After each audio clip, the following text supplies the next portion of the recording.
Hello बच्चों, स्वागत है आपका अपने YouTube चैनल केमिस्ट्री दुनिया में। तो बच्चों, आज हम एक नए टॉपिक शुरू करेंगे, लेकिन उससे पहले बच्चों आपसे कुछ बातें करनी है। हमने कल एक लाइव लेक्चर लिया था, आप लोगों को डाउट डिस्कशन लिया था। तो बच्चों उसमें आपने बढ़ चढ़ के हिस्सा नहीं लिया था। आपने उसमें कुछ डाउट्स कुछ बच्चों ने पूछा, लेकिन बहुत कम बच्चों ने डाउट्स पूछा। तो इससे मुझे ये लग रहा है कि बच्चों या तो आपके सारे अभी तक जितने टॉपिक्स पढ़े हैं वो सारे क्लियर हैं, या तो आप अभी तक जितने टॉपिक्स पढ़े हैं वो सारे बिल्कुल क्लियर नहीं। या तो आपका ऑल क्लियर है या तो ऑल क्लियर है। समझे बच्चों? तो फिर मैं पूछ रहा हूँ बच्चों, फिर से मैं आपसे रिक्वेस्ट कर रहा हूँ कि अगर आपको नहीं समझ में आए तो बेझिझक पूछें। ठीक है बच्चों, हम आपके साथ हैं और हम आपके हर सवालों का जवाब देने का कोशिश करेंगे। ठीक है बच्चों, एट द इंस्टेंट अगर मुझे वो चीज़ नहीं पता होगी, अगर वो चीज़ मुझे समझ में नहीं आ रहा है, मैं उसे पढ़ूंगा लेकिन आपको ज़रूर बताऊंगा। ये मेरी गारंटी है बच्चों, मैं वो चीज़ आपको ज़रूर क्लियर करूंगा। समझ गए बच्चों? तो चलिए आज हम अपना नया टॉपिक शुरू करते हैं। आज हमारा है कंटिन्यूस चार्ज डिस्ट्रीब्यूशन। तो पहले ये समझिए कंटिन्यूस चार्ज डिस्ट्रीब्यूशन क्या होता है। हमने अभी तक जो भी पढ़ा पॉइंट चार्ज के बारे में पढ़ा।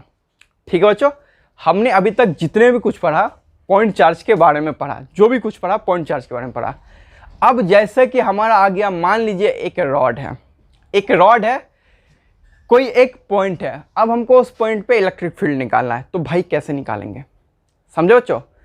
हमारे पास एक रॉड है, अब उस पर कितने सारे चार्ज हमें तो पता नहीं है। ठीक है बच्चों, चलिए मैं आपको यहाँ रफली आइडिया समझा दूँ। मान लीजिए हमारे पास एक रॉड है जिसकी लेंथ L है, और इस पॉइंट P पे हमको इलेक्ट्रिक फील्ड निकालनी है जो x दूरी पे है। तो ऐसा थोड़ी करेंगे बच्चों कि हमारे पास सिर्फ एक यही Q चार्ज है और एक यही Q चार्ज है, दोनों का एवरेज लेके निकाल लें। बच्चों एक Q चार्ज तो यहाँ भी है, यहाँ भी है, यहाँ भी, यहाँ भी, यहाँ भी, हर जगह Q चार्ज है। हर Q चार्ज से इसकी दूरी अलग है। पॉइंट चार्ज में क्या होता था कि एक हमारा Q चार्ज होता था, वहाँ से और यहाँ तक की दूरी सेम रहती थी क्योंकि एक चार्ज होता था। यहाँ पे हमारे पास अनगिनत चार्ज है, इन्फिनिटी चार्ज है, बहुत सारे चार्ज है। अब हर चार्ज से आप इस पॉइंट P की दूरी देखिए अलग है। अगर मैं इस कॉर्नर वाले चार्ज को लूँ, इस कॉर्नर वाले चार्ज से इस पॉइंट की दूरी L प्लस एक्स है। इधर कॉर्नर वाले चार्ज की दूरी देखो तो ये सिर्फ x है। अगर मिड में कोई चार्ज रखा है उसकी दूरी देखो तो L/2 प्लस एक्स है। तो बच्चों कंटिन्यूस डिस्ट्रीब्यूशन चार्ज सिस्टम में हम डायरेक्ट तरीके से इलेक्ट्रिक फील्ड नहीं निकाल सकते हैं। ठीक है बच्चों? तो डिस्ट्रीब्यूशन चार्ज सिस्टम क्या होता है कि आपका एक सरफेस, आपका कोई भी एक ऑब्जेक्ट है, बॉडी है, सरफेस है, उसमें क्लोजली चार्ज पैक्ड हो, उसमें बहुत सारे चार्ज हो, बहुत सारे चार्ज डिस्ट्रीब्यूट हो। मान लीजिए आपका ये स्मार्टफोन है, इसमें कितने सारे चार्ज है आपको नहीं पता, इसमें बहुत सारे चार्ज है, इसमें बहुत सारे भर के चार्ज है। मान लीजिए यहाँ भी है, यहाँ भी है, यहाँ भी, यहाँ भी है, यहाँ भी। अगर आपको कोई एक पॉइंट P पे निकालने बोले इलेक्ट्रिक फील्ड तो आप नहीं निकाल पाइएगा, आप नहीं निकाल पाए क्योंकि उसमें बहुत सारे चार्ज हैं। तो उसके लिए कुछ तरीका लाया गया, तो वो क्या तरीका हम आगे पढ़ेंगे। उससे पहले ये समझते हैं कि किस बॉडी पे चार्ज कैसे डिस्ट्रीब्यूट रहता है, हम ये पढ़ते हैं। ठीक, तो चार्ज को 3 तरीके से डिस्ट्रीब्यूट किया गया। समझो बच्चों? पहला तरीका आपका लीनियर चार्ज डेंसिटी, जिसको हम लेमडा से डिनोट करते हैं। क्या होता है समझते हैं? लीनियर चार्ज डेंसिटी मतलब होता है कि कोई भी आपका एक लीनियर ऑब्जेक्ट है, उस पर सारे चार्ज फैले हुए हैं। जैसे लेट्स एग्जांपल हमने रॉड लिया, इस पर सिर्फ लेंथ है, इस पर बहुत सारे चार्ज फैले हुए हैं। तो हमको ये निकालना है कि इस L लेंथ की रॉड पे कितने चार्ज हैं। ठीक है बच्चों? तो इस रॉड पे जो चार्ज का डिस्ट्रीब्यूशन होगा वो क्या होगा? लेमडा। इस रॉड पे जो हमारा चार्ज का डिस्ट्रीब्यूशन होगा वो है लेमडा, क्योंकि रॉड हमारा लीनियर चार्ज डेंसिटी में आता है। इस रॉड पे जो चार्ज है डिस्ट्रीब्यूशन है वो हमारा लेमडा। अब लेमडा क्या है? लेमडा बराबर होता है चार्ज पर यूनिट लेंथ, या बहुत जगह आप देखेंगे ऐसा लिखा होगा लेमडा कूलम्ब पर मीटर। समझे बच्चे? Lambda coulomb per metre. Lambda बराबर होता है चार्ज पर यूनिट लेंथ, या फिर लिखते हैं लेमडा कूलम्ब पर मीटर। यानी इस वाक्य स्टेटमेंट आप समझिए कि 1 मीटर में हमारा लेमडा कूलम है, तो L मीटर में हमारा क्या होगा? Lambda into L। ये कह रहा है 1 मीटर में हमारा लेमडा कूलम है, तो L मीटर में क्या होगा? Lambda into L। तो जहां भी आपको लीनियर चार्ज डेंसिटी आएगा वहां पे आप लेमडा का यूज करेंगे। ठीक है बच्चों? जहाँ पे भी आपको लीनियर चार्ज डेंसिटी आएगा वहाँ पे आप लेमडा पी यूज़ करेंगे। ठीक है बच्चों, अब आइए पढ़ते हैं सरफेस। सरफेस क्या होता है, सरफेस चार्ज डेंसिटी क्या होता है, पढ़ते हैं बच्चों। देखिए सरफेस चार्ज क्या होता है, कुछ चीज़ें आपको नाम से समझ में आनी चाहिए। यहाँ है सरफेस चार्ज डेंसिटी, यानी जितने भी चार्ज का डिस्ट्रीब्यूशन है वो बॉडी या ऑब्जेक्ट के सरफेस पे होगा। समझो बच्चों, ये सरफेस चार्ज डेंसिटी, जितने भी चार्ज आपका डिस्ट्रीब्यूट हो वो आपके सरफेस पे होंगे। कैसे समझिए, आप कुछ आप एग्जाम्पल सोचिए, कुछ एग्जाम्पल सोचिए, कोई सरफेस का एग्जाम्पल सोचिए, क्या कुछ भी सोचिए बच्चों। क्या, जैसे हमने मान लिया डिस्क, डिस्क तो आपने देखा है ना, डिस्क। डिस्क अगर नहीं समझ में आए तो आप समझिए वीसीडी या सीडी में जो आप कैसेट लगाते थे उसको आप डिस्क समझ लीजिए। सीडी डिस्क सुनते थे ना, वीसीडी डिस्क, तो वो डिस्क है। वो आपकी जो डिस्क है, ये जो डिस्क है आपकी जो डिस्क है, तो ये मान लीजिए डिस्क है, ये आपकी क्या है, सरफेस। तो जितने भी चार्ज डिस्ट्रीब्यूट रहेंगे ये डिस्क के सरफेस पे रहेंगे, जितने भी चार्ज डिस्ट्रीब्यूट रहेंगे ये डिस्क के सरफेस पे रहेंगे। समझे बच्चों, तो सरफेस चार्ज डेंसिटी को हम डिनोट करते हैं सिग्मा से। अब ये डिस्क है, ये लैम्डा था तो हम चार्ज पर यूनिट लेंथ लिखते थे। समझो बच्चों, अब देखिए ये डिस्क है तो हम सिग्मा को क्या लिखेंगे, सिग्मा क्या होगा, सोचिए बच्चों। ये सरफेस है, सरफेस में क्या आता है, एरिया। सरफेस पे क्या आता है, एरिया। तो ये सिग्मा है, सिग्मा को हम क्या लिखेंगे, क्यू अपॉन एरिया। यानी इसको आप देखेंगे बहुत जगह लिखा होगा sigma coulomb per metre square, sigma coulomb per metre square. ये बहुत जगह आप देखेंगे लिखा होगा sigma coulomb per metre square. समझो बच्चों, आगे देखिए आपको वॉल्यूम से, तो अगर आपने ये लैम्डा समझ लिया, सिग्मा समझ लिया, तो वॉल्यूम ऐसे समझ में आ गया। वॉल्यूम क्या है, वॉल्यूम चार्ज डिस्ट्रीब्यूशन क्या है कि पूरे वॉल्यूम पे फैलाओ, वॉल्यूम चार्ज डिस्ट्रीब्यूशन पूरे वॉल्यूम पे फैलाओ। जैसे लेट्स एग्जांपल हम समझ लेते हैं बॉल, वो कौन सा बॉल, सीजन बॉल, जो क्रिकेट मैच होता है जिसको कॉर्केट बॉल बोलते हैं या ड्यूस बॉल बोलते हैं। वो उस बॉल के अंदर पूरा पेट भरा रहता है, वो खाली नहीं रहता है। अब उस बॉल पे जो चार्ज रहेगा वो उसके पेट सरफेस हर तरफ रहेगा, हर जगह रहेगा। वो बॉल पे जो चार्ज रहेगा हर तरह जगह रहेगा। मान लीजिए स्फीयर एग्जांपल बेस्ट हो गया, स्फीयर ले लिया हमने, स्फीयर पे चार्ज डिस्ट्रीब्यूशन होता है सिग्मा। अब सिग्मा को कैसे लिखेंगे, वॉल्यूम, नाम से देखिए वॉल्यूम लिखा है, वॉल्यूम में क्या आएगा, वॉल्यूम आएगा। तो sigma coulomb per metre cube, sigma coulomb per metre cube. समझे बच्चों, ये आपका स्फीयर है। अगर ये आपका स्फीयर है, समझे, इस स्फीयर पे कितना चार्ज होगा, तो सिग्मा, सिग्मा नहीं, rho, sorry my mistake, rho coulomb per metre cube, rho coulomb per metre cube. Sigma तो आपका सरफेस चार्ज डेंसिटी हो गया, rho coulomb per metre cube. ठीक है बच्चों, अब इन चीज को मैं और समझा दूंगा बच्चों, इसकी टेंशन मत लीजिए। मैं एक दो आपको इलेक्ट्रिक फील्ड जो आपके बोर्ड में नहीं है, आपके ये बोर्ड में नहीं, उसे निकालना, वो आपके जेई में है, बट फिर भी मैं आपको समझाने के लिए मैं आपको समझा देता हूँ। ठीक है बच्चों, चलिए आगे पढ़ते हैं। चलिए बच्चों, अब हम निकालते हैं इलेक्ट्रिक फील्ड एक्सिस पे, on the axis of charge rod, of uniformly charge rod. ठीक, क्या मतलब है, देखिए इसका एक्सिस मान लीजिए या इधर ले लेते या इधर, किधर भी हम ले लेते हैं। हम मान लेते हैं ये एक पी पॉइंट, इस पे हमको इलेक्ट्रिक फील्ड निकालना है, जिसकी दूरी यहाँ से, जिसकी दूरी यहाँ से x है, सॉरी जिसकी दूरी यहाँ से a है, जिसकी दूरी यहाँ से a है। ठीक है बच्चों, और इस चार्ज पे, इस रॉड पे जो चार्ज डेंसिटी दे रखा है वो दे रखा है लैम्डा। इस रॉड पे चार्ज डेंसिटी दे रखा है लैम्डा। आपको पता था फॉर्मूला, लैम्डा बराबर क्या था, Q upon L, charge per unit length. तो Q बराबर क्या हो जाएगा, लैम्डा इंटू L, Q बराबर क्या हो जाएगा, लैम्डा इंटू L।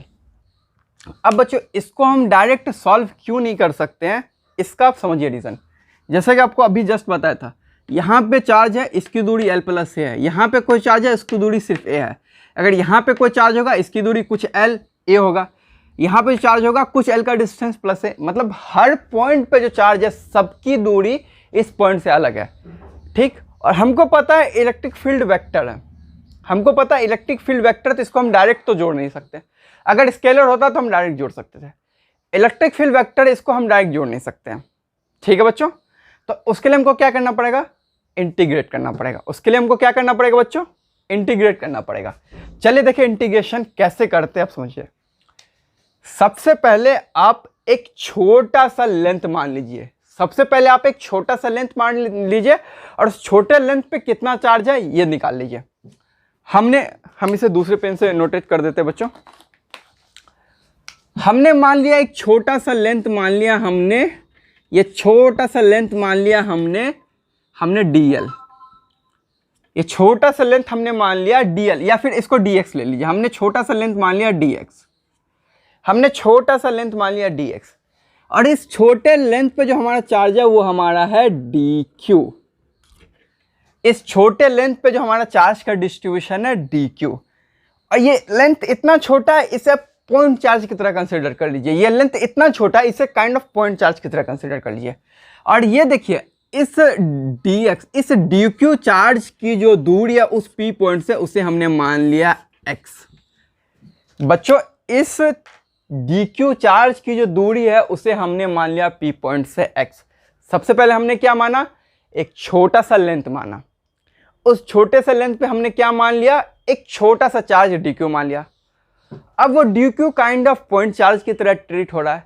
उस dq इतना छोटा है कि वो पॉइंट चार्ज की तरह ट्रीट हो रहा है। अब इस पॉइंट चार्ज से इस p की दूरी कुछ x मान लिया हमने, समझे बच्चों। इस dq चार्ज की इस पॉइंट से दूरी हमने x मान लिया, ठीक है बच्चों। अब ये dq कितना होगा, सबसे पहले हम निकालते हैं ये dq चार्ज कितना होगा। देखिए ये dq कितना होगा, इस पूरे पे चार्ज डेंसिटी तो लैम्डा है बच्चों, इस पूरे पे चार्ज डेंसिटी तो लैम्डा है। तो dq, q बराबर क्या था, लैम्डा इंटू एल, तो dq बराबर क्या हो जाएगा, लैम्डा इंटू एल। अब l हमारा कितना था, लेंथ हमने कितना माना dx, लेंथ हमने q हमने माना था dq, लेंथ हमने कितना माना था dx, लैम्डा इंटू dx। ठीक है बच्चों, ये dq हमारा हो गया लैम्डा इंटू dx, समझे बच्चों। क्योंकि इस रॉड पे चार्ज डिस्ट्रीब्यूशन क्या है, लैम्डा। इस पूरे रॉड पे चार्ज डिस्ट्रीब्यूशन क्या है, लैम्डा। तो इस छोटे रॉड पे भी चार्ज डिस्ट्रीब्यूशन क्या होगा बच्चों, लैम्डा, समझे। तो इस dq को हमने लिखा लैम्डा इंटू dx, ठीक है बच्चों। अब जैसे पॉइंट चार्ज का फॉर्मूला क्या होता था, तो इस छोटे से चार्ज की वजह से हम छोटी सी इलेक्ट्रिक फील्ड लिखते हैं dE। इस छोटे से चार्ज की वजह से हमारी छोटी इलेक्ट्रिक फील्ड क्या हो जाएगा, k। पॉइंट चार्ज की वजह से इलेक्ट्रिक फील्ड क्या आता था, kq अपॉन एक्स स्क्वायर। याद कीजिए, अगर ये आपका कोई पॉइंट चार्ज है, अगर आपका ये कोई पॉइंट चार्ज है, ये आपका कोई पॉइंट है, इस पे इलेक्ट्रिक फील्ड कितना होता था, ये दूरी मान लीजिए r है, तो kq अपॉन r स्क्वायर होता था। तो इस dq का इस पॉइंट पे इलेक्ट्रिक फील्ड कितना होता है, होगा k dq अपॉन एक्स का square, k dq upon x का स्क्वायर। अब हम दोनों तरफ क्या कर देंगे, इंटीग्रेट। अब हम दोनों तरफ क्या कर देंगे, इंटीग्रेट। अब हम जब इंटीग्रेट कर रहे हैं, तो हमको लिमिट भी पुट करना पड़ेगा।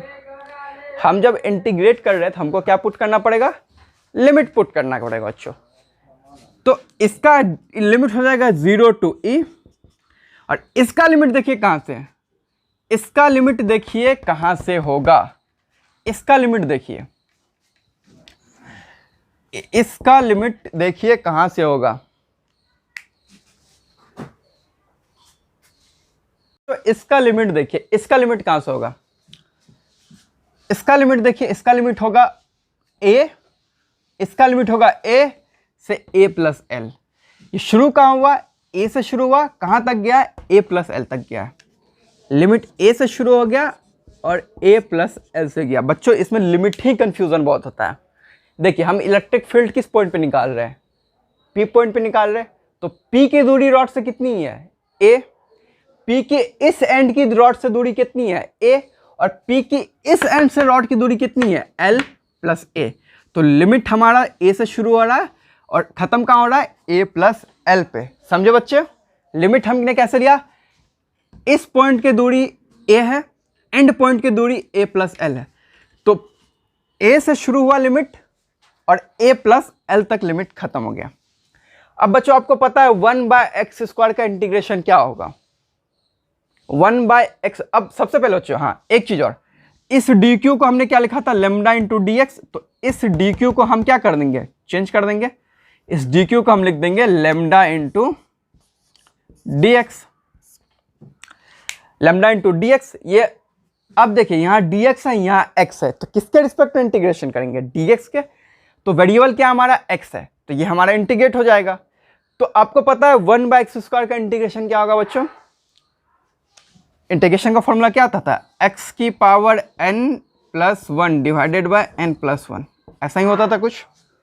अब x की पावर 2 है, n बराबर यहाँ क्या है 2, n बराबर क्या है यहाँ पे 2, लेकिन ये बाय में, अगर ये ऊपर जाएगा तो x की पावर क्या हो जाएगा -2, तो n की वैल्यू -2 + 1 डिवाइडेड बाय -2 + 1, तो क्या हो जाएगा x की पावर -1 डिवाइडेड बाय -1, यानी 1/x² का इंटीग्रेशन -1/x, यानी 1/x² का इंटीग्रेशन क्या हो जाएगा -1/x। और देखिए ये d का इंटीग्रेशन सीधा आप e लिख दीजिए बच्चों। अब d का इंटीग्रेशन तो e हो गया, अब लिमिट 0 to l, और dx/x² का इंटीग्रेशन -1/x। अब लिमिट हमारा क्या है a + l से l। अब देखिए लिमिट कैसे लेते हैं बच्चों, ये मैं मिटा रहा हूं, ये मैं मिटा रहा हूं। एक बार अपर लिमिट, एक बार अपर लिमिट तो e की जगह e पुट करेंगे, माइनस एक बार लोअर लिमिट तो e की जगह 0 पुट कर देंगे, ठीक है बच्चों। तो उसी तरह एक बार अपर लिमिट तो a + l, तो -1 डिवाइडेड बाय x की जगह क्या डालेंगे a + l, -1 divided by x की जगह डालेंगे a + l, ठीक ना। फिर माइनस, अब लोअर लिमिट से पहले एक माइनस लगता है, अब लोअर लिमिट से पहले एक माइनस लगता है, फिर लोअर लिमिट को पुट करेंगे, तो ये क्या हो जाएगा -1/l, -1/l। एक बार अपर लिमिट पुट किए, फिर माइनस, एक बार लोअर लिमिट पुट किए, ठीक है बच्चों। अब इस चीज को मैं थोड़ा यहां करके दे रहा हूं, ठीक है। अब देखिए इस चीज को आप यहां देख लीजिए, E बराबर इलेक्ट्रिक फील्ड बराबर क्या हो गया हमारा, ये माइनस और ये माइनस प्लस, तो 1/l - 1/l + a, ये हमारा हो गया electric field due to rod. ये आपके बोर्ड के सिलेबस में नहीं है, लेकिन ये मेरा समझाने का एक ही मकसद था कि आप इंटीग्रेट कैसे करते हैं। अगर जिन बच्चे जेई में इंटरेस्ट है, जो बच्चे जेई के लिए पढ़ रहे हैं, वो उन बच्चों के लिए हम ये कर रहे हैं, समझे बच्चों। ये इलेक्ट्रिक फील्ड हमने एक्सिस ऑफ रॉड पे निकाला। नेक्स्ट क्लास में हम आपको इलेक्ट्रिक फील्ड रिंग की वजह से दिखाएंगे, इलेक्ट्रिक फील्ड रिंग की वजह से कैसे निकालते हैं। तो हम आपको 1-2 इलेक्ट्रिक फील्ड निकाल के दिखाएंगे, ये बेसिकली समझाएंगे कि इंटीग्रेट कैसे करते हैं, समझे बच्चों। हमने सबसे पहले क्या किया, हमने एक छोटा सा लेंथ का रॉड मान लिया, उस पर हमने एक छोटा चार्ज निकाल दिया। अब वो छोटा चार्ज हमारा पॉइंट चार्ज की तरह ट्रीट हो गया। अब उस छोटे चार्ज की वजह से इस पॉइंट पे हमारा कितना इलेक्ट्रिक फील्ड आया, इतना आया, ठीक है बच्चों, इतना आया। अब हम छोटा सा इलेक्ट्रिक फील्ड और छोटे से चार्ज की वजह से इलेक्ट्रिक फील्ड निकाल दिया। अब दोनों तरफ हमने इंटीग्रेट कर दिया। अब इंटीग्रेट का सबसे बड़ा प्रॉब्लम, यहां तक अगर आप पहुंच जाएंगे, कुछ बच्चे को इंटीग्रेशन ये आता है स्टेप लिखना, यहां तक पहुंचने के बाद सबसे बड़ा प्रॉब्लम लिमिट कैसे पुट करें भाई, लिमिट कैसे पुट करें, सबसे बड़ा दिक्कत है। तो ये देखिए, ये पॉइंट इस रॉड के इस लेंथ से कितनी दूरी पे, x दूरी पे, और ये रॉड खत्म कहां पे होता है, l पे, तो l + x पे खत्म, a पे खत्म होता है। तो जो हमारा अपर लिमिट बन जाता वो l + a बन गया, और जो लोअर लिमिट बन गया वो हमारा l बन गया, समझे बच्चों। मेन प्रॉब्लम आपको लिमिट सेट करने में होता है। कोई बात नहीं, आप 2-3 क्वेश्चन आपको बताएंगे तो उसमें आपको लिमिट सेट करने का आइडिया आ जाएगा, ठीक है बच्चों। तो होप सो आज का लेक्चर आपको समझ में आएगा। आज क्लास हम यहीं ओवर करते हैं। तो हमारे केमिस्ट्री दुनिया को आप सब्सक्राइब कीजिए और ज़्यादा से ज़्यादा इसको शेयर कीजिए। जिन बच्चों को भी प्रॉब्लम होता है, मैंने बोला आप लाइव क्लास में आके पूछिए, आप लाइव क्लास में नहीं पूछते हैं बच्चों तो मैं तो पढ़ा दूंगा बच्चों, दिक्कत आपको रह जाएगा। अगर डाउट एक बार रह गया तो फिर कभी सॉल्व नहीं होता, ठीक है बच्चों। चलिए ठीक है बच्चों, तो एक और अनाउंसमेंट आपको देना चाह रहा हूँ। क्या है कि अभी हमारा वेक्टर चल रहा है, अभी हमारा वेक्टर चल रहा है। जैसे हमारा वेक्टर खत्म होगा हम बेसिक मैथमेटिक्स शुरू करेंगे, और बेसिक मैथमेटिक्स में आपको इंटीग्रेशन और डिफरेंशिएशन भी आपको पढ़ाएंगे। तो जिन बच्चों को इंटीग्रेशन डिफरेंशिएशन में प्रॉब्लम हो तो आप कुछ सप्ताह के अंदर, एक सप्ताह के अंदर हमारा वो शुरू हो जाएगा। तो आप इस चैनल से आप जुड़े रहें, और जिनको भी उनमें प्रॉब्लम होगा आप आए, आप पढ़ें, कोई दिक्कत हो आप पूछें, ठीक है बच्चों, तो हमारा वेक्टर अभी कुछ 3 या 4 दिनों में ख़त्म हो जाएगा, उसके बाद हम बेसिक मैथ शुरू करेंगे। तो जिनको भी अगर दिक्कत है क्लास 11 से रिलेटेड तो वो आप आके बिल्कुल क्लास कर सकते हैं। ठीक है, थैंक यू गाइस, हमारे केमिस्ट्री दुनिया को आप सब्सक्राइब कीजिए। Bye bye.